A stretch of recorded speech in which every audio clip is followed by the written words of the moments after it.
Good afternoon, everyone. Antonio Scatina here. So this video is the third installment from our most recent roundtable event, Best Practices for Creating World-Class Culture. And in this video, you're going to see our speakers define ownership and congruent action. And the overarching thought here is, how do your actions match your intent when it comes to living the culture that you say you have? So we hope you enjoy this video. Please join us as our speakers delve more into how companies get it right and wrong when matching the culture that they say they have and implementing that on a day-to-day basis. You're absolutely right, Debra. That the ownership piece is vital, and I think that that also goes with congruent action, because I think we've all been in organizations where we see a C-suite leadership team and they go, we're this," and then the precedent that they set by the choices they make communicate a very different culture, a very different set of behaviors, and the even the order with which we tackle things, I think, communicates to an organization about the importance that we regard it. So if you're a C-suite team and the first words out of your mouth are always shareholder value, well, it doesn't feel like you're in a company that really feels connected and cares about its patients anymore. And we see this pushback, and it's not to say shareholder value isn't important. It's just that some things are the result of an action that was taken before. So you could argue that shareholder value is created because you have good culture. But what I don't see very often is great shareholder value, or sorry, great culture being created by great shareholder value. Right? There's a disconnect there. So I think the ordering of that is important too. So congruent actions. Does anyone want to talk about that as well? Or do you want to kind of leave that to blockers? Is there anything we want to add on congruent actions? Yeah, I mean, all I'll say is that, look, there's a lot of things that we do in the people function. We have to do performance management, actually. I like to call it performance acceleration, because the idea that we're having to manage people versus what we're trying to do. If somebody's performing extremely well, if they're performing right in the middle, if they're performing lower, ultimately we're trying to accelerate the performance. But whether it's performance acceleration, whether it's recognition, whether it's onboarding, a million different areas, DIB, whatever it might be. There's the what you do, no different than when you go home, you have to cook dinner, right? There's the how you do it. You can do it at different levels. You can be a Michelin star chef. You can be a sous chef in a New York City restaurant. You could be at the 99 pub here in the Northeast in Boston. And then there's the ethos or the spirit behind it. And I think for me, what are the ways that your values get integrated into those different activities? They will, whether you consciously design them or not. But a lot of times we focus on the what and maybe a little bit on the how.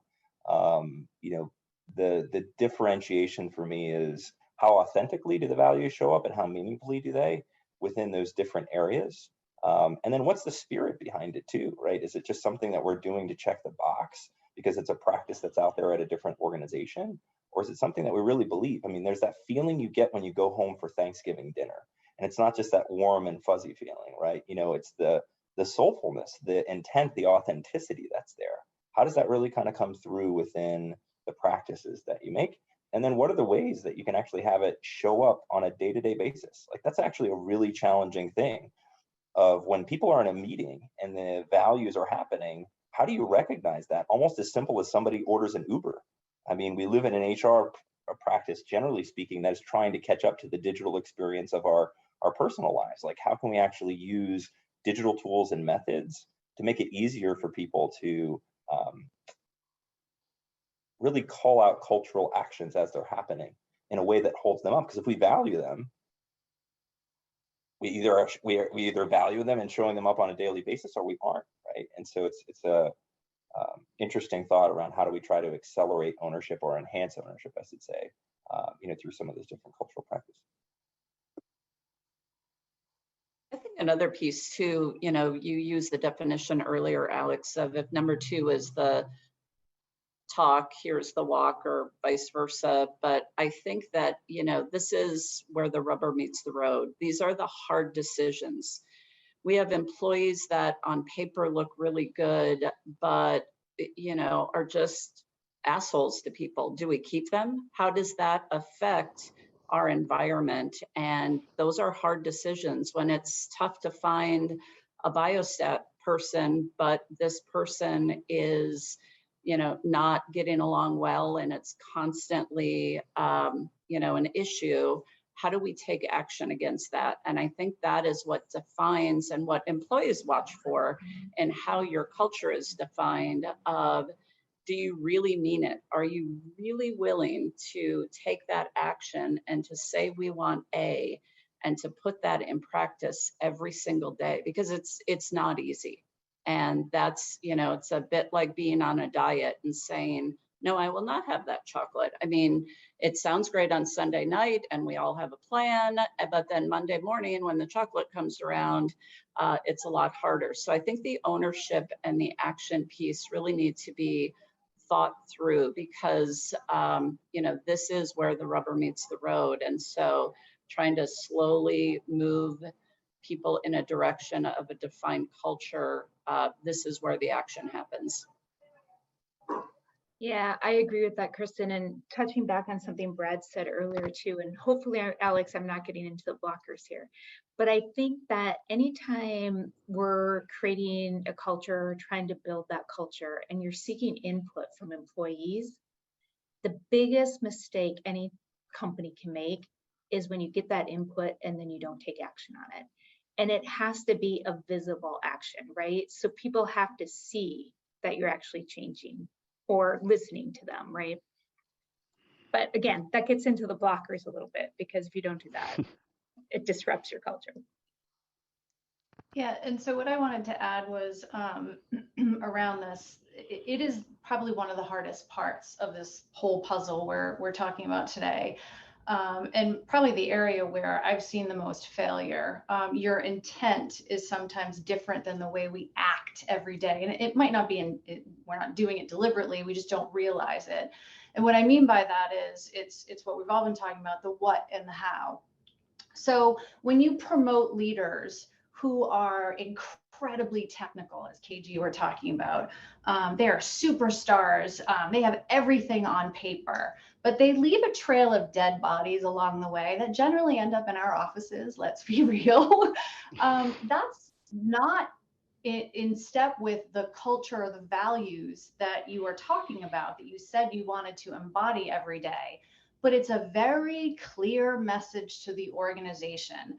We continue to tolerate these behaviors. We continue to promote these kinds of people. What we're saying to the organization is, this is okay.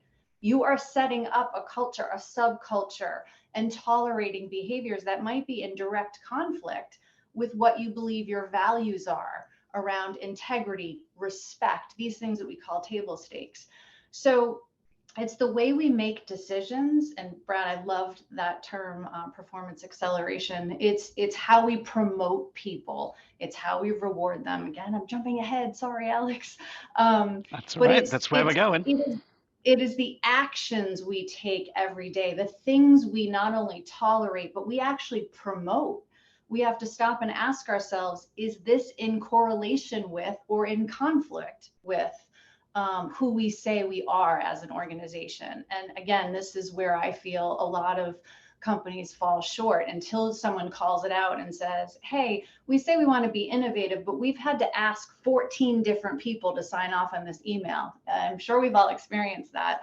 Or we say we want to be agile, but yet we have to get 18 different people to do X or Y. Again, that's not in direct line with who we're trying to be. So this is the hardest part, and where you need to pay a lot of attention on the day-to-day stuff. Awesome. Alex, can I ask a question of my fellow panelists that I'd actually be really interested to hear, which is, where are some of the organizations or places that you've gotten your richest and deepest learning around culture? I'm happy to share some of the ones for me, but I can say they've really shaped, and I was really grateful to get access to a number of them. But I'm curious, Kristin and Becky and Debra, what are some of the either organizations, books, and or other resources that have shaped your thinking around culture and how you approach it? I think ours, I'll speak specifically for Mirati, the shaping of Mirati's culture has specifically been based around the growth.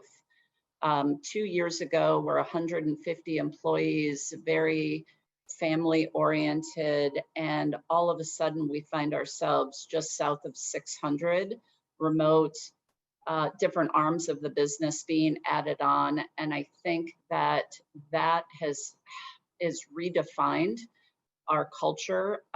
Some people miss, what they would call the good old days, but I think that growth in and of itself has kind of forced us to reshape and reanalyze the current Mirati culture and kind of figure out, now that we're a teenager or whatever analogy there, now who do we want to be? And so that's almost kind of forced us into reshaping and relooking. Yeah, so I'll answer it in 2 ways, Brad. From a personal perspective, where I get a lot of culture input is using CHROs or CPO networks.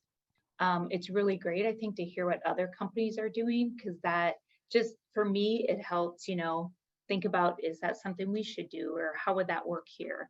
Also, we use Culture Amp, who I think is absolutely excellent. They're a vendor that supplies help to build your culture.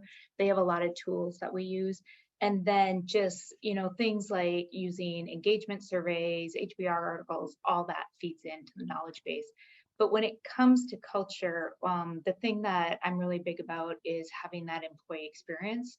And I think you or Debra said this earlier, having that employee voice, no matter what we're doing on the culture front, employees have to input into it. So, just as an example, we're a startup, so we're relatively small still, but we're doing career ladders right now. So rather than having HR drive the career ladders, what we've done is we've done a straw man, and we meet with each level and have the employees build that out. And just getting their input, that in itself creates that culture where employees feel back to ownership and that action is being taken based on what they want. So for me, Brad, it's similar to what Becky talked about. So a lot of networking, talking with others, because you want real life examples, right? So much of culture feels nebulous. It feels really big and untouchable. So for me, always networking and talking with people. And there's usually snippets here or snippet there. So I'm an avid reader. I love Simon Sinek's work. I love Adam Grant's work. At HBR, I've done a lot of work with them where they've come into a particular organization and have done culture work, much like Culture Amp. I've seen tons of culture mapping exercises.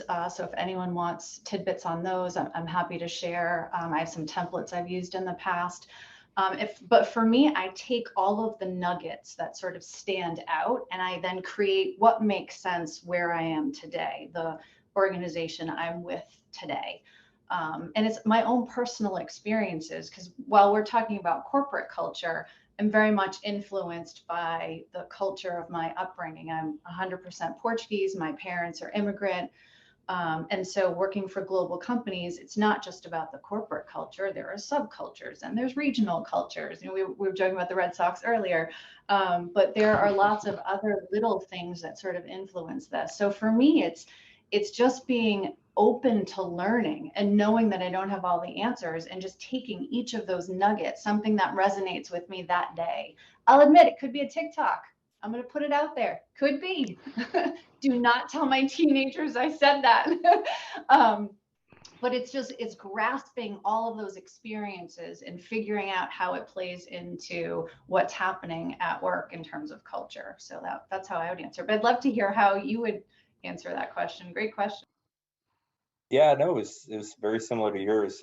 Like Alex, I'm actually a musician as well. And so I think of it as like a little bit of jazz and improvisation. You can incorporate things from other artists, as Picasso liked to say, good artists borrow, great artists steal. And so, some of the biggest influences for me, honestly, I think tech companies have dramatically outpaced biotech in terms of both their people practices as well as in relation to how they think. Parts of it's just the structure of their organization.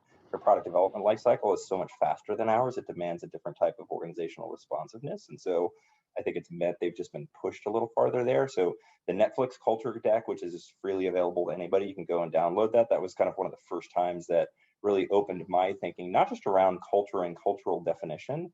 They talk a lot in there, like who would have thought an organization of like over a couple thousand people could have a five-word expense policy that still to this day is there, act in Netflix best interest, right? And they thankfully didn't have a bunch of lawyers who came in and said, no, we can't have that because someone's going to make a decision to stay at the Mandarin Oriental Hotel in San Francisco, and we're going to have the Dr. Phil conversation with them of like, what were you thinking, right? Like, I'd rather have that discussion and have to own it, right, than to mandate rules. We tend to design organizations for the 2% of bad actors versus the 98% of people that are like superly talented, managing complex lives and everything else, right? It's hard, but I'd rather take on that sort of work.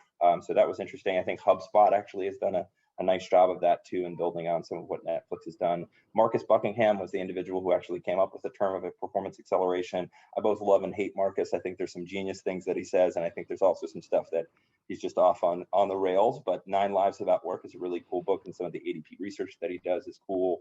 Was the other one that I was going to mention? It'll come back to me. Gartner has been sort of a really cool, they have a great CHRO conference. I'm big believers in some of the best practice research that they do going into different topics for HR leaders. The other book will sort of wrangle loose in my brain at some point here, but those are some of my influences.